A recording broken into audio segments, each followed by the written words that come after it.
Ambassador Kim Yuna walked through the great doors of the Galactic Council chamber with her head held high. The room was massive. It could hold thousands of beings from across the stars.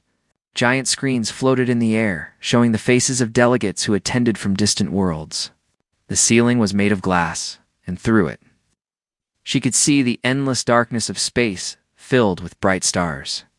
She had been to this chamber many times before. Every time, she felt the same cold feeling in her chest. It was not fear.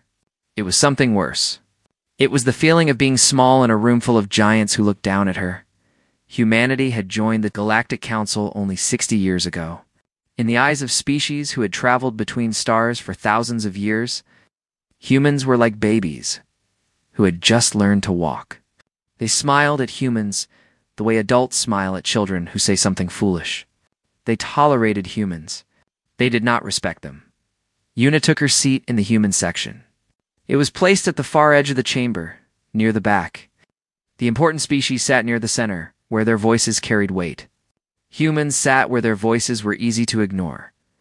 The session began with the usual reports: trade numbers, border disputes, resource agreements. Yuna listened carefully, taking notes on her tablet. Then, High Speaker Veltus of the Moran Dominion stood to speak, and the room fell silent. Veltus was tall and thin. With pale blue skin and 4 eyes that seemed to look in all directions at once, his people were one of the oldest in the galaxy. They believed this made them better than everyone else. Veltus believed it more than most. "I wish to bring forward a motion," Veltus said. His voice was smooth like oil. "It concerns the voting rights of the human delegation." Yuna felt her heart beat faster, but she kept her face calm. She had learned long ago never to show emotion in this room. Emotion was weakness, and weakness was something these beings loved to attack. "The humans have been members of this council for 60 years, Veltus continued. "In that time, they have contributed little of value. Their technology remains primitive. Their ships are slow. Their weapons are weak. They struggle to maintain peace even within their own small territory." Soft laughter rippled through the chamber. Yuna did not move. "I propose that we reduce human voting rights by half until they can demonstrate that they deserve a full voice in galactic affairs." The laughter grew louder. Delegate Koruth of the Belthari Empire stood up, his massive green body shaking with amusement. "Perhaps we should give them picture books instead of policy documents," he said. "They might understand those better." The chamber erupted in laughter. Hundreds of alien voices joined together in mockery. Some delegates did not laugh. They looked uncomfortable. But none of them spoke up. None of them defended humanity. Chancellor Ezrin, the leader of the council, raised a hand for silence. She was ancient, her gray skin wrinkled with age, her eyes tired but sharp. "Let us hear from the human delegation before we vote," she said. "Ambassador Kim, do you wish to respond?" Yuna stood slowly. She looked around the chamber at all the faces watching her. Some were curious. Most were amused. A few were openly hostile. "I do wish to respond," Yuna said. Her voice was steady. "High Speaker Veltus speaks of our primitive technology. He speaks of our weakness. He speaks of our failures. But he does not speak of the 14 times human engineers saved Moran cargo ships from reactor failures. He does not speak of the human doctors who stopped the plague on Belthari Prime when their own doctors could not. He does not speak of the human peacekeepers who died protecting borders that were not their own." The laughter had stopped. The room was quiet now. "Came to this council seeking friendship," Yuna continued. "We came seeking partnership. We came seeking respect. Not because we demanded it, but because we believed we had earned it." She paused, looking directly at Veltus. "We were wrong," Koruth snorted. Pretty words from a pretty face. But words do not change facts. Humans are children playing with fire. One day you will burn yourselves, and you will come crying to us for help. More laughter followed. This time, it was cruel. It was meant to hurt. Chancellor Ezrin shook her head slowly. "Ambassador Kim, I understand your frustration. But the Council must consider the greater good. Perhaps when your species learns to crawl properly, you may speak at the adults' table." The words hit Yuna like a physical blow. For a moment, she said nothing. She simply stood there, alone, surrounded by beings who saw her as nothing more than a joke. Then she smiled. It was not a friendly smile. It was not a sad smile. It was the smile of someone who had just made a decision that would change everything. She reached into her pocket and pulled out a small communication device. She pressed a single button and spoke 3 words in a clear, calm voice. Begin protocol, Sunrise. Across the galaxy, on ships, in stations, in distant worlds, every human heard those words. They all knew what they meant. Years of planning. Years of waiting. Years of being laughed at and pushed aside and treated like dirt. It was all about to end. In the council chamber, the other human delegates stood up from their seats. They did not speak. They did not argue. They simply walked toward the exits, one by one, in perfect silence. Yuna was the last to leave. She stopped at the door and turned back to look at the chamber. Thousands of eyes stared at her in confusion. "You called us children," she said softly. "You will soon learn how wrong you were." She walked out and the doors closed behind her. Chancellor Ezrin looked at Veltus. "What just happened?" Veltus laughed nervously. "Nothing.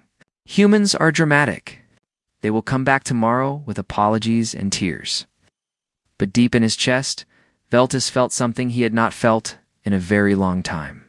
He felt afraid, and he did not know why. The emergency meeting room in Seoul was filled with the most powerful people on Earth. They sat around a long table made of dark wood, their faces lit by the blue glow of holographic screens. Outside the windows, the city stretched into the night. Millions of lights shining like stars on the ground. Admiral Park Tae-ho stood at the head of the table. He was 63 years old, with gray hair cut short and a face that looked like it was carved from stone. He had fought in 3 wars. He had buried friends and enemies alike. Nothing surprised him anymore. But tonight there was fire in his eyes. "You all know why we are here," he said. His voice was low and calm. "Ambassador Kim activated Protocol Sunrise 4 hours ago. The Council has not yet realized what this means. We have a small window of time to act before they understand what is happening." General Lee Desong nodded slowly. He was a large man with broad shoulders and hands that could crush metal. "The military is ready. All ships have been recalled. Our forces will be back in Earth space within 36 hours. "What about the treaties?" asked Dr. Choi Hannah. She was the youngest person in the room, barely 40, but her mind was sharper than anyone else's. She had spent 20 years building weapons that the galaxy did not know existed. Admiral Tae-ho turned to look at the wall of screens behind him. Each screen showed a different document. Trade agreements, defense pacts, resource-sharing contracts, scientific exchange programs. There were thousands of them. "We end them all," he said simply. "Every single one. Tonight." The room was silent for a moment. Everyone understood what this meant. Humanity had spent 60 years building relationships with alien civilizations. They had worked hard to be accepted. They had swallowed their pride again and again, hoping that one day things would be different. That hope was dead now. At exactly midnight, Earth Standard Time, humanity transmitted formal termination notices to all 2,847 treaties they had signed with alien governments. The Galactic Communication Network, which had operated smoothly for 10,000 years, crashed within minutes. No one had ever seen so many messages sent at once. On the Moran homeworld, government officials woke up to find their inboxes flooded with cancellation notices. Trade deals worth trillions of credits, gone in an instant. On Belthari Prime, military commanders discovered that human peacekeeping forces were withdrawing from their borders. The soldiers who had kept the peace for decades, simply packing up and leaving. The chaos spread like fire through dry grass. Dr. Choi Hannah watched the reports coming in with a small smile on her face. "They still do not understand," she said. "They think this is about hurt feelings. They think we will calm down and come back. Let them think that," Admiral Taho replied. "It will make the next part easier." The next part was the real weapon. Not ships. Not missiles. Something far more powerful. For decades, humanity had been the galaxy's quiet supplier of quantum fuel. This was the substance that powered faster-than-light travel. Without it, ships could not jump between stars. Without it, galactic civilization would grind to a halt. Most species did not know where their quantum fuel came from. They bought it from trading companies, who bought it from other companies, who bought it from refineries that were owned by humans. The supply chain was long and complicated, and nobody had bothered to trace it back to its source. Dr. Hanna had made sure of that. "Shut it down," Admiral Tejo ordered. "All exports." Effective immediately, within hours, the fuel stopped flowing. Ships that were scheduled to depart found their tanks empty.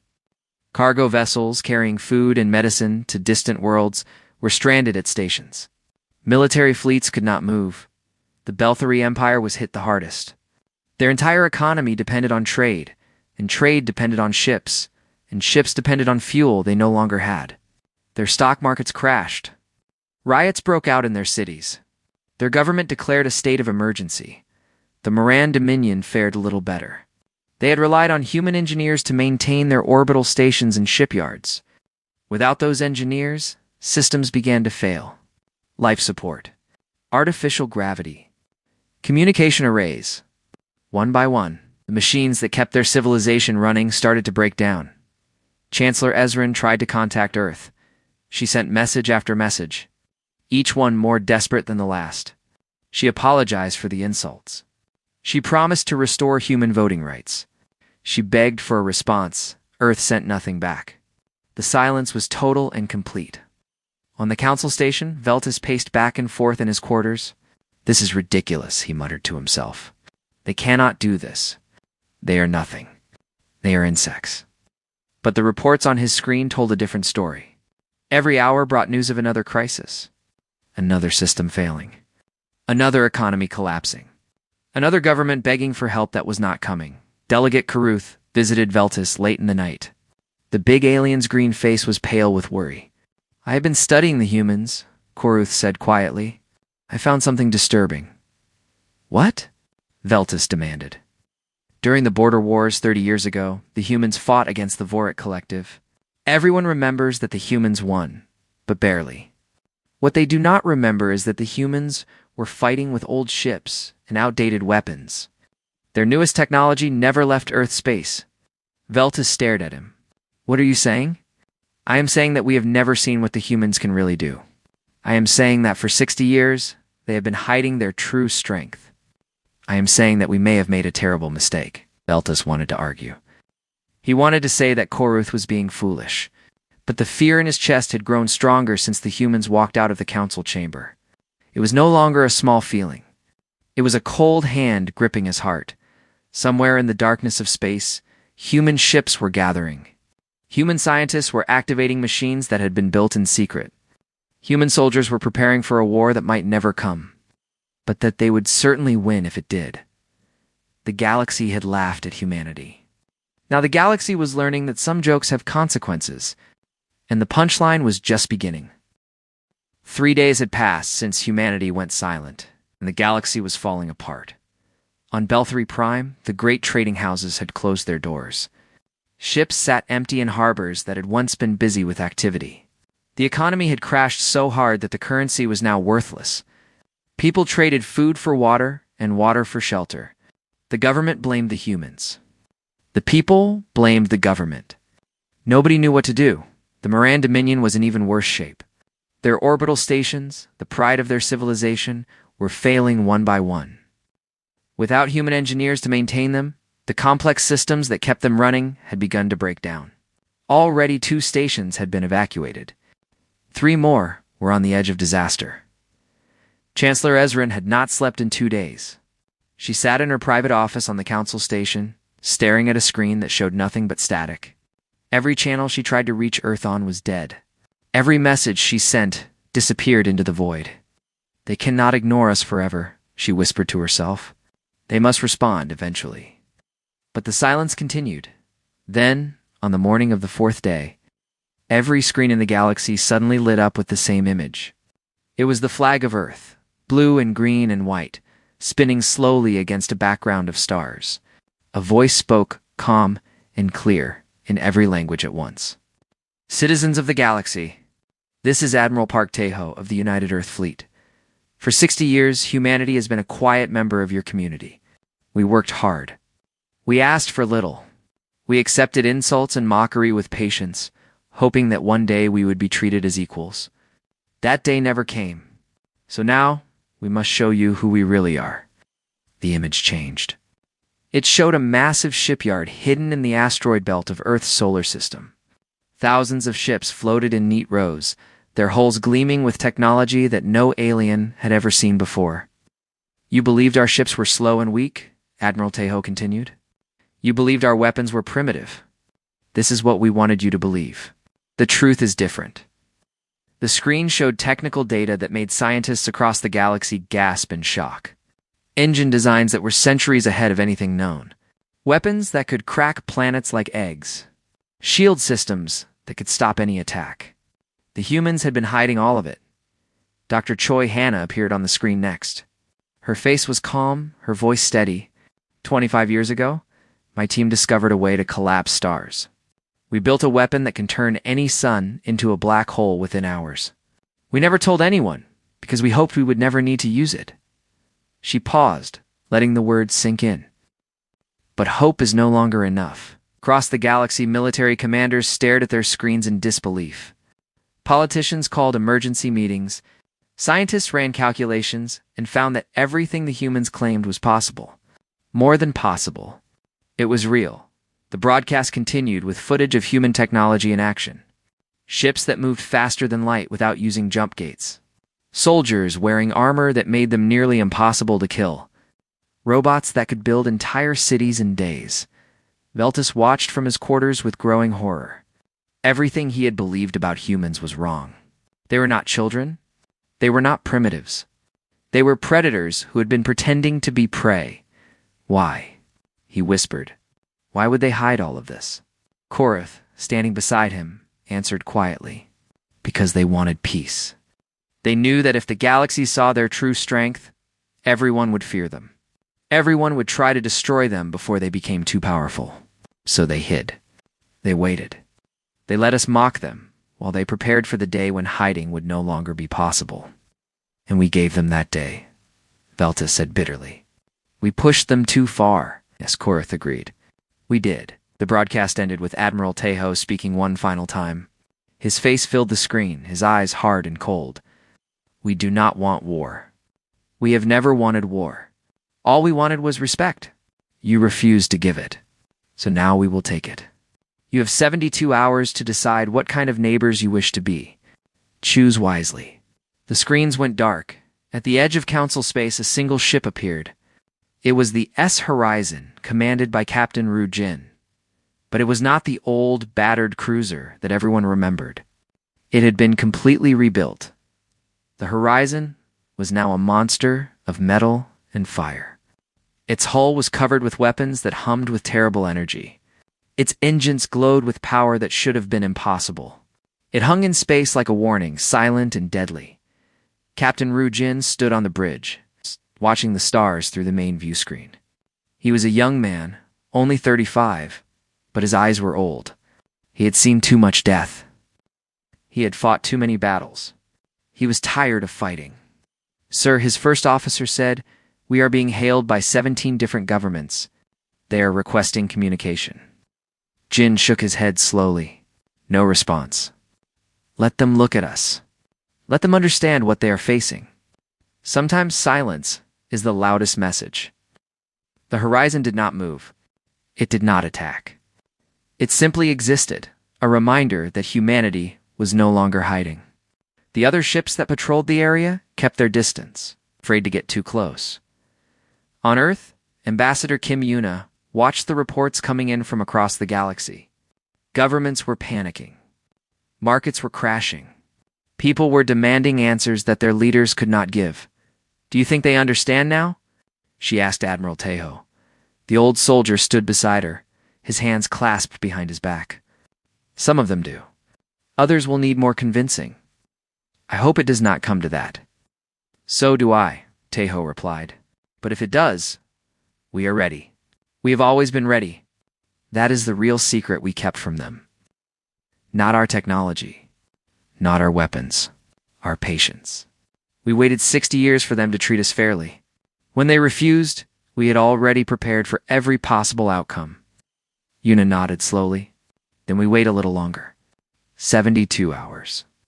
And then we see what the galaxy decides. Outside the window, Earth spun slowly in the darkness, blue and beautiful and more dangerous than anyone had ever imagined. The countdown had reached its final hours. 72 hours had felt like an eternity to some, and like a single heartbeat to others. Across the galaxy, leaders argued about what to do. Some wanted to apologize immediately. Others refused to bow to what they called human threats. The debate grew louder as the clock ticked down. Chancellor Ezrin called an emergency session of the Galactic Council. The great chamber, which had been filled with laughter just days ago, was now heavy with fear. Delegates whispered to each other in nervous voices. Nobody was joking anymore. "We must reach out to Earth," Ezrin said, her voice tired but firm. "We must apologize for the insults. We must offer them whatever they want. The alternative is too terrible to consider." Veltus stood up, his 4 eyes blazing with anger. "You would have us crawl before these creatures.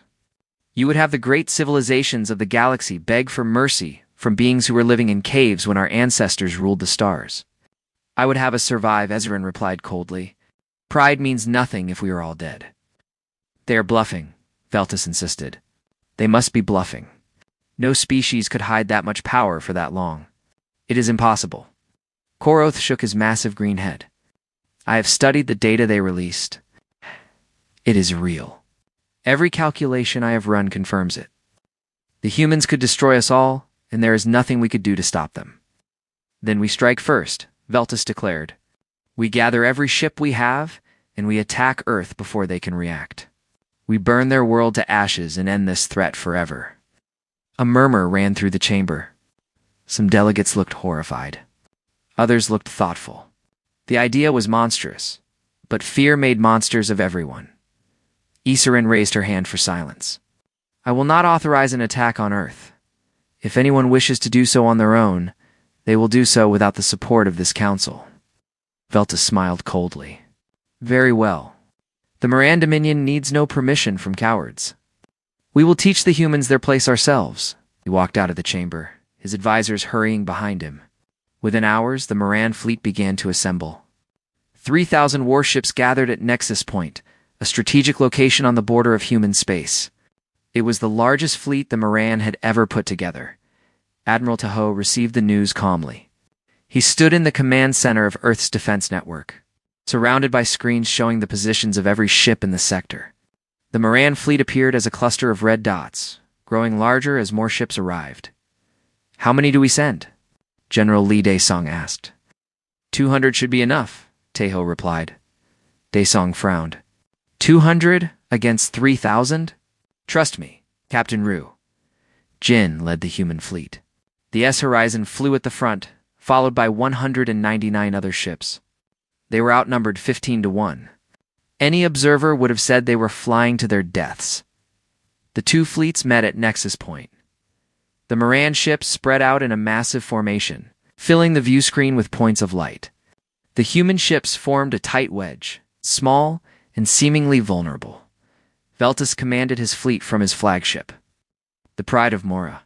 He looked at the tiny human force and laughed. "Is this all they send? 200 ships? They are even more foolish than I thought." He gave the order to attack. The Moran fleet opened fire. Thousands of weapons discharged at once, sending beams of energy and waves of missiles toward the human ships. It was enough firepower to crack a small moon. The human shields absorbed everything. Not a single ship was damaged. Then the humans fired back. Captain Jin watched from the Horizon's bridge as his fleet unleashed weapons that had never been used in real combat before. Beams of pure white light cut through Moran ships like knives through paper. Missiles that could not be stopped or deflected found their targets with perfect accuracy. In seconds, hundreds of Moran vessels were reduced to burning wreckage. "Continue firing," Jin ordered quietly. There was no joy in his voice. Only duty. The battle lasted for hours. It was not really a battle. It was a lesson. The Moran fleet fought bravely, but their weapons could not penetrate human shields. Their ships could not outrun human missiles. Every tactic they tried failed. When it was over, 3,000 Moran ships had been destroyed. The human fleet remained intact. Not a single human had died. Veltus survived. His flagship was crippled, but not destroyed. He drifted in space, surrounded by the wreckage of his fleet, staring at his screens in disbelief. "Impossible," he whispered. "This is impossible." The news spread across the galaxy within hours. The mighty Moran Dominion, one of the oldest and most powerful civilizations in known space, had been completely defeated by a force 1/15 its size. The humans had proven that they were not bluffing. Korath acted immediately. He sent a message to Earth offering the unconditional surrender of the Belthari Empire. He apologized personally for every insult he had ever spoken. He promised to support whatever terms humanity demanded. Other governments followed his example. Within a day, 43 species had sent messages of apology and offers of peace. Nobody wanted to be the next Moran Dominion. On the Moran homeworld, the people watched the footage of the battle in horror. They had trusted Veltus. They had believed his promises of victory. Now their fleet was gone, their soldiers were dead, and their civilization stood on the edge of ruin. The anger came quickly. Crowds gathered outside the government buildings. They demanded answers. They demanded justice. When Veltus returned to his world, he was arrested by his own council. They blamed him for the disaster. They needed someone to punish. The execution was quick. Veltus died as he had lived, proud and unrepentant. His last words were curses against humanity. Nobody listened. Ambassador Kim Yuna returned to the Galactic Council chamber 3 days after the battle. She walked through the same doors she had walked through so many times before. But this time, everything was different. Every delegate in the chamber stood as she entered. Thousands of beings rose to their feet in silence. There was no laughter. There were no jokes. There was only respect, hard-won and long overdue. Yuna walked to the center of the chamber and stopped. She looked around at all the faces watching her. Some were afraid. Some were ashamed. Some were simply relieved that the fighting was over. She did not smile. She did not gloat. She simply nodded once, accepting what they offered. "Humanity is ready to talk," she said. "Let us begin." 1 month had passed since the Battle of Nexus Point. The galaxy had changed more in those 30 days than it had in the previous 1,000 years. The signing ceremony took place in Seoul. In the same building where humanity had first decided to withdraw from all treaties, it seemed fitting that the new beginning should happen in the same place as the end of the old ways. Leaders from across the galaxy traveled to Earth, many of them setting foot on human soil for the first time. They expected to find a primitive world. They found something else entirely. Earth's cities reached toward the sky. Towers of glass and steel that made even the most advanced alien architecture look simple. Flying vehicles moved through the air in perfect patterns. Parks and forests covered the spaces between buildings, green and alive. It was beautiful in a way that many visitors had never imagined. "They hid everything," Chancellor Ezrin whispered as her transport flew over the ocean toward Korea. "It's not just their weapons. Their entire civilization?" Her aide nodded quietly. There was nothing to say. The new treaties were called the Seoul Accords. They covered everything from trade to military cooperation to scientific exchange. But the most important part was simple. Humanity was now recognized as a Tier 1 civilization, equal in status to the oldest and most powerful species in the galaxy. They would have a permanent seat on the council leadership. Their vote would carry the same weight as anyone else's. General Lee Dae-soon gave a speech at the signing ceremony. He stood before the gathered leaders, his uniform covered with medals from wars that humanity had fought alone. His voice was steady as he spoke. "We never wanted this," he said. "We never wanted to reveal our strength. We never wanted to fight your fleets or watch your soldiers die. All we wanted from the very beginning was respect. We asked for it politely. We earned it through service. We waited patiently for you to give it freely. You refused?"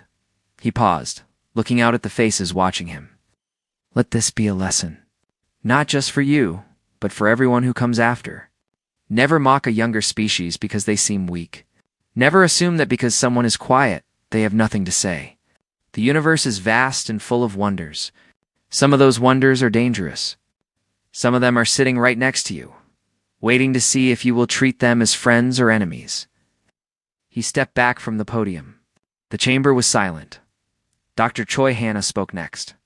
She announced that Earth would share some of its technology with the galaxy, not the weapons, not the military secrets, but the quantum fuel refinement techniques that could help struggling worlds rebuild their economies. Medical technology that could cure diseases that had plagued alien species for centuries. Agricultural methods that could feed hungry populations. This is not charity, she explained. This is partnership. We will help you because we want good neighbors, not servants. We will share what we have because that is what equals do. But know this, our generosity has limits. Test them, and you will discover exactly where those limits are. The treaties were signed. Hands were shaken. Pictures were taken. The leaders of the galaxy stood together, smiling for cameras that broadcast their images to trillions of watching beings. It looked like peace. For now, it was. On the council station of Celestine Prime, workers installed a new monument in the main plaza. It was a statue of Ambassador Kim Yuna, carved from white stone that seemed to glow in the artificial light. She stood alone, her head held high, facing a semicircle of 46 empty chairs. The plaque at the base read, "She stood when they laughed." Yuna herself visited the statue a week after it was unveiled. She stood before it for a long time, her face unreadable. People passing by recognized her. Some stopped to bow. Others simply nodded with respect. Nobody laughed. Nobody would ever laugh at her again. "It looks like me," she said to Admiral Tejo, who stood beside her, "but it feels like looking at a stranger." "That is because you have changed," Tejo replied. "We all have. The galaxy will never see us the same way again. The question is whether that is a good thing or a bad thing. I hope it is good. I hope this leads to real peace, real friendship. But part of me is afraid." "Afraid of what?" Yuna was quiet for a moment. "Afraid that they will never truly accept us. Afraid that they are only pretending to respect us because they fear us. Afraid that the moment we show weakness, they will try to destroy us again." Tejo nodded slowly. "Those are wise fears. Keep them. They will help you stay sharp. But do not let them consume you. We did what we had to do. Now we must live with the consequences." The ESS Horizon resumed its patrols along the old border zones. Captain Rujin had been promoted to Commodore, but he still commanded the same ship. He felt at home on the Horizon. It was the only place where things made sense. The regions that humans had once protected as peacekeepers were now protected by humans as partners. The difference was subtle but important. Before, humans had served under the command of others. Now, they led. Other species sent ships to join their patrols. Flying alongside human vessels and formations that would have been unthinkable a month ago, Jin stood on the bridge, watching the stars slide past on the view screen. His first officer approached with a report. "The Moran government has requested human advisors to help rebuild their fleet," she said. "They want to learn from us." Jin smiled slightly. "The universe has a sense of humor.